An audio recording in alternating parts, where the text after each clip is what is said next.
बिस्मिल्लाहिर्रहमानिर्रहीम। जनाबे वाला अड़ी मैं तस्वीर लाई ने सैर ते मौलवी साहब दी। ये मौलवी साहब माशाअल्लाह आजकल बड़े फेसबुक ते आ रहे ने ते इन्हां आख्या कि अलीमा बाजी साहबा ने मेरी वीडियो शेयर की है, मैं इस काबल नहीं सा। चलो मैं दुआ कर देना मौलवी साहब तुहानू अल्लाह ताला इस काबल बनाए। दूजी बात यह वे कि मौलवी साहब इंशाअल्लाहुल अज़ीज़ मैं तुहाडी कली कली बात का जवाब देवांगा, लेकिन अज मैं तुहाडी एक बात का जवाब देवांगा।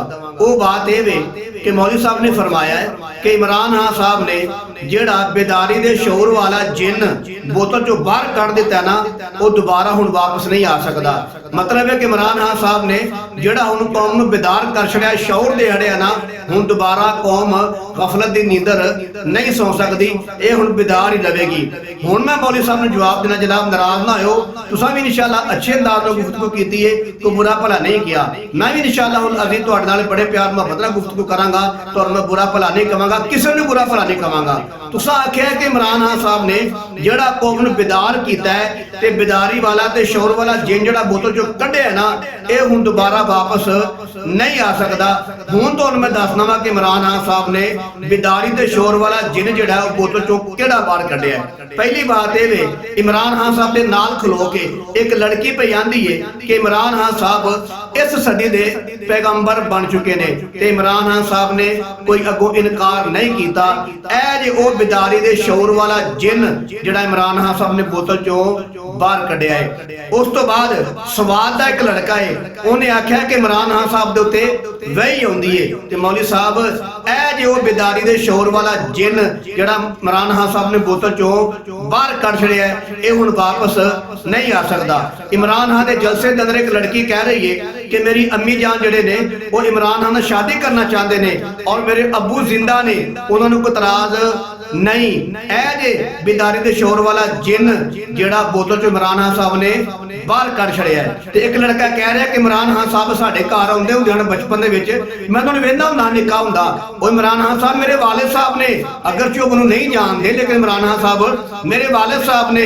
ऐ जे बेदारी दे शोर वाला जिन जेड़ा इमरान खान साहब ने बोतल चो बाहर कढ़ दिता है। ते एक औरत कह रही है अगर मैनू कोई हज नसीब नहीं हुंदा ना होवे, उमरा मैनू नसीब नहीं हुंदा ना होवे, मैं इमरान खान साहब नू वेख लिया, मेरा हज भी हो गया, मेरा उमरा भी हो गया। ऐ जे बेदारी दे शोर वाला जिन जेड़ा इमरान खान साहब ने बोतल चो बाहर कढ़िया है। एक आदमी कह रहा है कि मैनू इमरान खान साहब दा पेशाब ते पखाना भी पसंद है।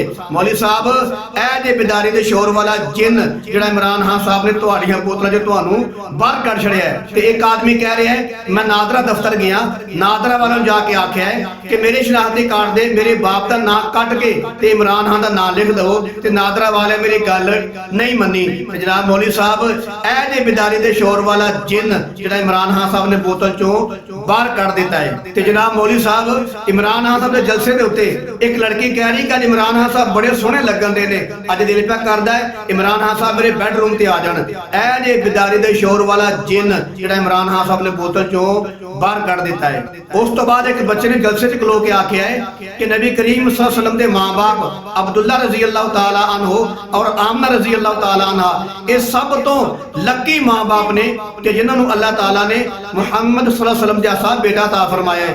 उस तो बाद अगर कोई लकी मां बाप है ने ते ओ इमरान खान साहब दे वालिद और वालदा ने जिन्हां नूं अल्लाह ताला ने इमरान खान जैसा बेटा अता फरमाया है। हालांकि वेख लो सारी दुनिया जानती है इमरान खान साहब की जिंदगी, सारी दुनिया जानती है कि उन्हां दा साबका किरदार किंदा गुजरिया है। ते वेख लो कि उन्हां अबू बकर सिद्दीक रजी अल्लाह तआला नु उन्होंने छड्डिया, उमर बिन खत्ताब नु छड्डिया रजी अल्लाह अन्हु, उस्मान गनी छड्डे रजी अल्लाह अन्हु और अली रजी अल्लाह छड्डे, अहले बैत छड्डे, सहाबा कराम छड्डे, ताबीन छड्डे, तबा ताबीन छड्डे, गौस कुतुब अबदाल ते नबी तो बाद डायरेक्ट उन्होंने क्या किया अगर कोई लकी मां बाप है तो इमरान खान साहब दे मां बाप ने। ते ऐ जे मौलवी साहब बेदारी दे शोर वाला जिन जेड़ा इमरान खान साहब ने बाहर कढ़िया ते हुण क़यामत तक वापस विच वड़ सकदा नहीं। उस तो बाद एक लड़की जिहड़ी है इमरान खान दे जलसे दे उत्ते नारा लगांदे लगांदे कहंदी है पई ਕਿ ਇਹ ਲੋਕੋ ਤੁਹਾਨੂੰ ਔਰਤਾਂ ਨੂੰ ਵੇਖ ਕੇ ਵੀ ਜੋਸ਼ ਨਹੀਂ ਆਉਂਦਾ ਪਿਆ। ਇਹ ਜੇ ਬਿਦਾਰੀ ਦੇ ਸ਼ੋਰ ਵਾਲਾ ਜਿੰਨ ਜਿਹੜਾ ਇਮਰਾਨ ਖਾਨ ਸਾਹਿਬ ਨੇ ਬੋਤਲ ਚੋਂ ਬਾਹਰ ਕੱਢ ਦਿੱਤਾ ਹੈ। ਉਸ ਤੋਂ ਬਾਅਦ ਇਮਰਾਨ ਖਾਨ ਸਾਹਿਬ ਇੱਕ ਜਲਸੇ ਦੇ ਅੰਦਰ ਬਿਆਨ ਪੇ ਕਰਦੇ ਨੇ। ਇਮਰਾਨ ਖਾਨ ਸਾਹਿਬ ਦੇ ਬਿਆਨ ਕਰਦਿਆਂ ਆਵਾਮ ਨੇ ਨਾਰਾ ਲਗਾ ਦਿੱਤਾ ਅਮਰੀਕਾ ਮੁਰਦਾਬਾਦ। ਤੇ ਇਮਰਾਨ ਖਾਨ ਸਾਹਿਬ ਨੇ ਇੰਜ ਉਂਗਲ ਕਰਕੇ ਕਿਹਾ ਖਬਰਦਾਰ ਚੁੱਪ ਕਰ ਦਿਓ, ਇਹ ਨਾਰਾ ਨਹੀਂ ਲਗਾਣਾ। ਮੌਲਵੀ ਸਾਹਿਬ ਇਹ ਜੇ ਬਿਦਾਰੀ ਦੇ ਸ਼ੋਰ ਵਾਲਾ ਜਿੰਨ ਜਿਹੜਾ ਇਮਰਾਨ ਖਾਨ ਸਾਹਿਬ ਨੇ ਬੋਤਲ ਚੋਂ ਬਾਹਰ ਕੱਢ ਦਿੱਤਾ ਹੈ। ਤੇ ਜਨਾਬ ਕਿਬਲਾ ਮੌਲਵੀ ਸਾਹਿਬ ਇੱਕ ਔਰਤ ਜਿਹੜੀ ਹੈ ਇਮਰਾਨ ਖਾਨ ਦੇ ਜਲਸੇ ਦੇ ਅੰਦਰ ਕਹਿ ਰਹੀ ਹੈ ਕਿ ਮੈਂ ਇਮਰਾਨ ਖਾਨ ਦੀ ਖਾਤਰ ਆਪਣਾ ਸ਼ੋਰ ਛੱਡ ਦਵਾਂਗੀ। ਜਨਾਬੇ ਵਾਲਾ ਇਹ ਜੇ ਬਿਦਾਰੀ ਦੇ ਸ਼ੋਰ ਵਾਲਾ ਜਿੰਨ ਜਿਹੜਾ ਇਮਰਾਨ ਖਾਨ ਸਾਹਿਬ ਨੇ ਬੋਤਲ ਚੋਂ ਬਾਹਰ ਕੱਢ ਦਿੱਤਾ ਹੈ। ਉਸ ਤੋਂ ਬਾਅਦ ਜਨਾਬ ਮੌਲਵੀ ਸਾਹਿਬ ਸਨਮ ਜਵੇਦ को पूछा गया कि अली मीन गंडापुर कैसा बंदा है। ते सनम जवेद ने आख्या ये बड़ा बगैरत आदमी है। ते सनम जवेद को ये भी पूछा गया इमरान रियाज कैसा बंदा है। ते सनम जवेद कहने लगी ये शक्ल तो बनूस लगता है कि जनाबे वाला ए जे बिदारी दे शोर वाला जिन जिहड़ा इमरान खान साहब ने बोतल चों बाहर कढ़ दिता है। ते आखिरी गल है वे सवाद दे अंदर एक लड़का है उन्हें आख्या है कि इमरान खान साहब दे वही आउंदी है। अल्लाह माफ फरमाए इमरान खान साहब ते वही आउंदी है यानी कि वक्त दे पैगंबर बन चुके ने। ते जनाबे वाला ए जे बिदारी दे शोर वाला जिन जिहड़ा इमरान खान साहब ने बाहर कढ़ दिता है। लीडर सारे अपनी अपनी जगह है ने लेकिन किसी लीडर के बारे ए कहना ये पैगंबर बन गया है, इहदे ते वही आउंदी है, मैनूं पेशाब भी पसंद है, इहदा पखाना भी पसंद है, मैं इहदी खातर अपना शोर छड्ड दांगी, ए मेरे बिस्तरे ते आ जावे। यानी कि होर भी बहुत सारी गल्लां ए ओ बिदारी वाला जिन जे। ते जनाबे वाला जिहड़ा हुण इमरान खान साहब ने अपने मां बाप दे नाल भैण भरावां दे नाल अपने उस्तादां दे नाल बीवी दा अपने शोहर नाल जिहड़ा बदतमीजी दा बेअदबी दा नाफरमानी दा जिन बोतल चों बाहर कर छड़िया ना हुण पूरी जिंदगी ये हुण जिन वापस बोतल च नहीं आ सकदा। मतलब है कि पूरी जिंदगी वास्ते एडी बेअदब कौम बन गई है ना नाफरमान कौम बन गई है ना ये पूरी जिंदगी हुण अपने मां बाप दी अपने भैण भरावां दी बीवी अपने शोहर दी शागिर्द अपने उस्ताद दा हमेशा वास्ते नाफरमान रहेगा। ये जिहड़ा तोहफा इमरान खान साहब नाफरमानी वाला बदतमीजी वाला कौम नूं दे छड़िया ना ये हुण शोर वाला जिन बोतल च नहीं बढ़ सकदा। ये तोहफा क़यामत तक दिता होया इमरान खान साहब दा कौम दे कोल अमानत रहेगा। ते जनाबे वाला मौलवी साहब मैं तुहाडी एक गल दा जवाब दे छड़िया इंशाअल्लाह हुण अजीज जिंदगी रही ते मैं तुहाडी एक गल दा जवाब देवांगा और तहजीब दे दायरे दे अंदर रहंदे मैं जवाब देवांगा।